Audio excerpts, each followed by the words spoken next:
making time, making memories. There's nowhere that I'd rather be than in the middle of nowhere.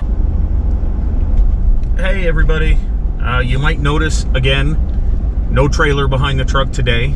Usually taking a couple weeks off of camping is kind of a bummer, but this time we're doing it on purpose because this upcoming Friday, July 3rd, we'll be leaving for a 10-day road trip, going about 600 miles from Denver to the middle of Idaho to American Falls Reservoir, where we'll meet my dad and stepmom, who are coming from Oregon. So we're going to kind of meet in the middle. And we need your help because 10 days, while we realize in the grand scheme of things is not a super long road trip for RVers, it is for us. So back off. So help us out. What are we going to forget? Because we know we'll forget something. And we do know there are Walmarts along the way in Utah and Idaho and everywhere we'll be going. But we're going to try to frequent Walmarts and stores and gas stations and restaurants as little as possible. So shoot us some comments and some messages on what you are confident we will either forget or not even know we need. So ironically, we've actually done this trip, virtually this trip, twice before, where we meet in the middle in Idaho and in Utah. And we did it back when we were tent campers, and I felt more prepared then than I do now, and we're a few days from taking off. Like, I thought the whole point of an RV was to kind of be able to hook up and go, but we're learning. Well, we also didn't have a 2-year-old. I think that's what it is. I Probably. think it's a 2-year-old. Yeah. So on this trip, we're going to try to do some video things we haven't really done before. We might add in some product reviews.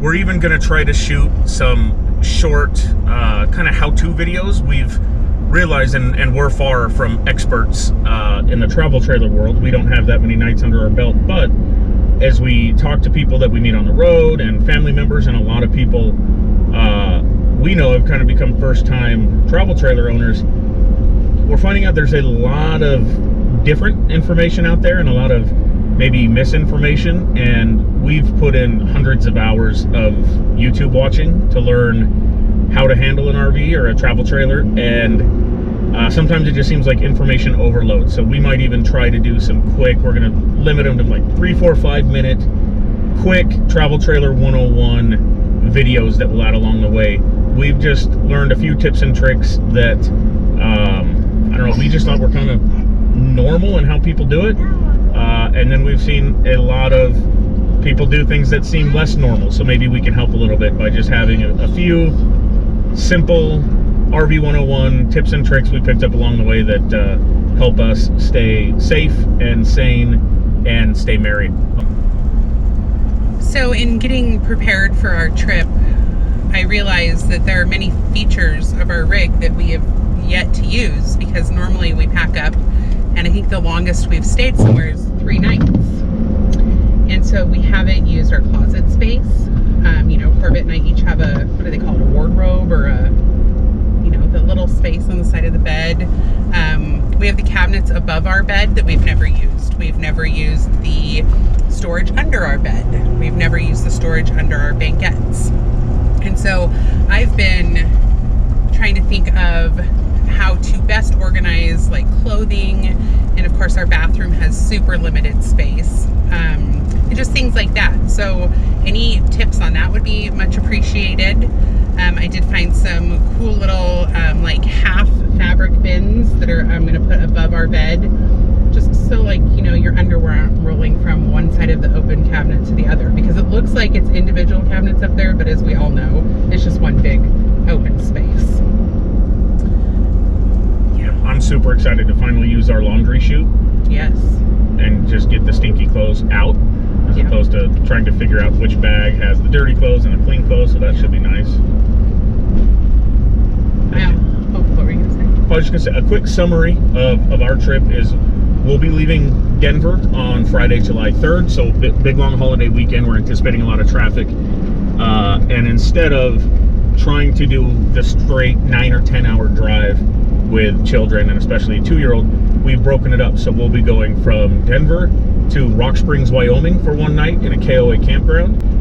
Next day, we're going to go to a Harvest Host location in Bear Lake, Utah. Yep. I don't know if the town's actually Bear Lake, but it's on Bear Lake, which we camped at a few years ago, and is just a beautiful lake.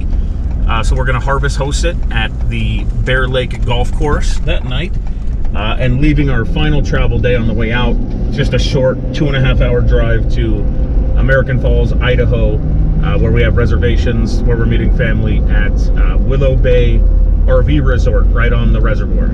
So that's the way out. We have 5 nights there with family, which we're looking forward to. We were going to have a huge family reunion in Denver this year, 20-some people coming from all over the country, my brothers and their kids and my parents, but because of COVID and really being unsure about what air travel was going to look like and what tourist attractions were going to look like, we all kind of mutually agreed that we were going to put that off for a year, but we feel safe enough to meet, like I said, my dad and my stepmom, which used to be an annual tradition for us, but we've missed the last couple of years with being busy having babies and having surgeries, and so we're excited to get back to that.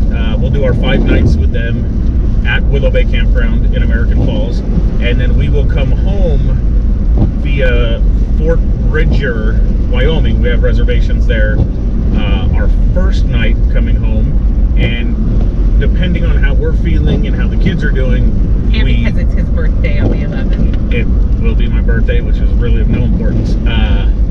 We will be deciding quickly on the way home whether we find another Harvest Host location and stay one more night kind of halfway between Fort Bridger and home, or whether we just tough it out and get all the way home to get that all-important day of rest before going back to work.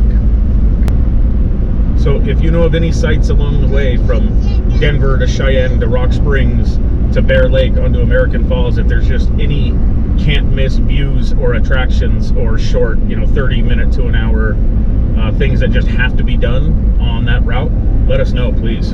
Yes, we also looked into doing Shoshone Falls and the ice caves in Idaho if we just have a day where it's just super hot and we feel like going and seeing some waterfalls and a cool ice cave, but that's not guaranteed. Yeah, we commit to nothing, ever. Making time, making memories. There's no